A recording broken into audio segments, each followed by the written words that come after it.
Today's YouTube video is part of my new mini course, 14 Days to Better Volume. If you maybe just started your perspective journey or you draw spheres and cubes, but when it comes to drawing real-life objects, everything falls apart, then this course is for you. The course includes over 110 minutes of lectures, assignments, bonus material, and also, more importantly, access to a dedicated homework channel area on the Discord server, where you can upload your homework. Don't forget to like and subscribe. Enjoy the rest of the video. We learned that we are utilizing the cross, or we want to use the cross for orientation. Because now the goal is, in order to draw better volume, we need to get better with orientation and eventually coming to better rotation. So for this, we are gonna use the cross. Why do we use the cross? Well, the benefit of using the cross, or the 3 T's as we learned, is it helps us extremely with plane orientation. So let's say we are just drawing the cross with the intention of adding some planes. For example, vertical planes or horizontal planes.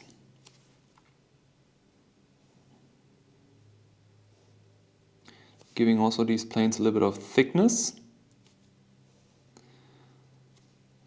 Okay. Why is this so beneficial? Well, when we start to utilize these dimensions, we are able to maneuver these planes and to add things wherever we want to.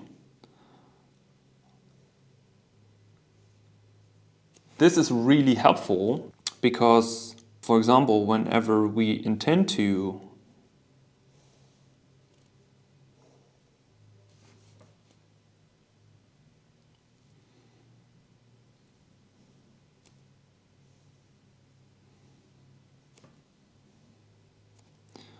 draw a scene,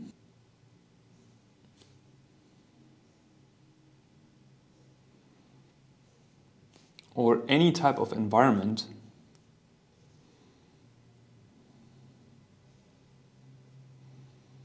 it's gonna help us to figure out how and where to place the actual volume while keeping proportional relationship, because the spatial relationship from here to here and from here to here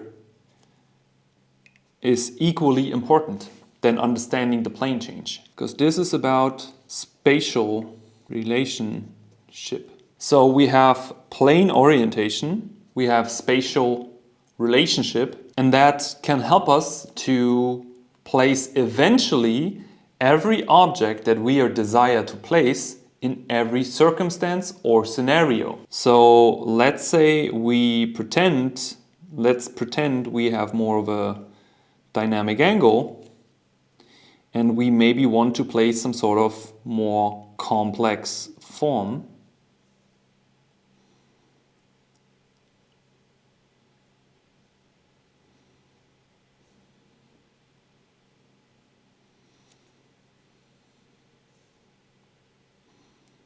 Followed along by another form.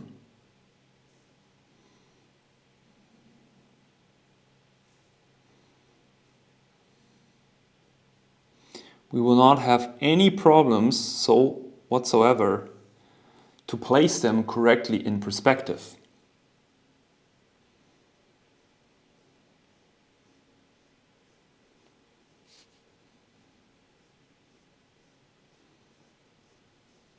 What is so great about this, it makes things that are usually very hard, like drawing a head from below, much easier. Start with the cross again. And now let's think about how to develop some sort of perspective for a head, where people usually struggle a lot with this.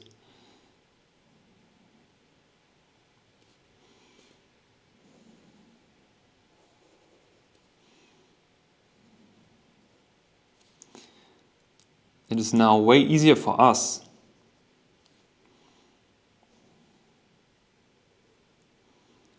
to develop a proper sense for the placement of these forms.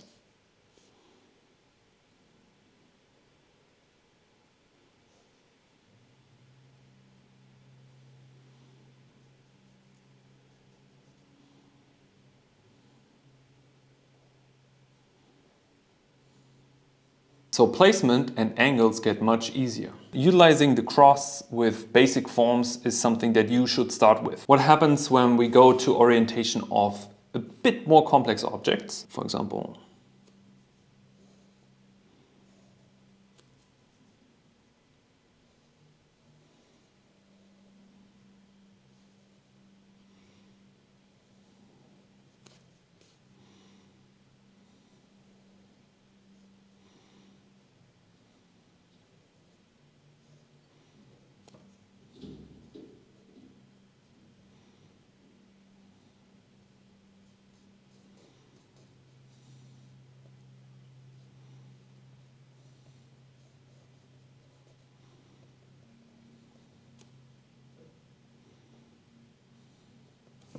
something like this, like a simple object. Let's say we want to draw something that is really complex. So maybe an action scene or maybe a specific shot where something that we usually would not draw like this, we would now rotate and tilt. So for example, let's maybe like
and now our flower pot stands here.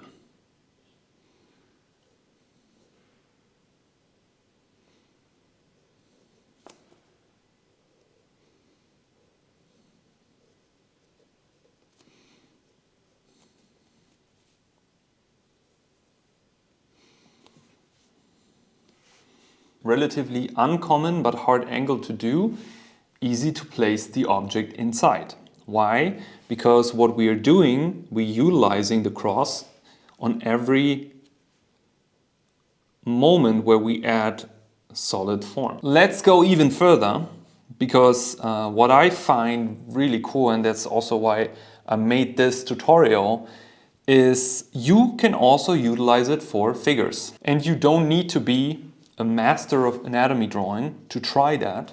And let's keep it simple. Let's think about a person who's running.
Okay.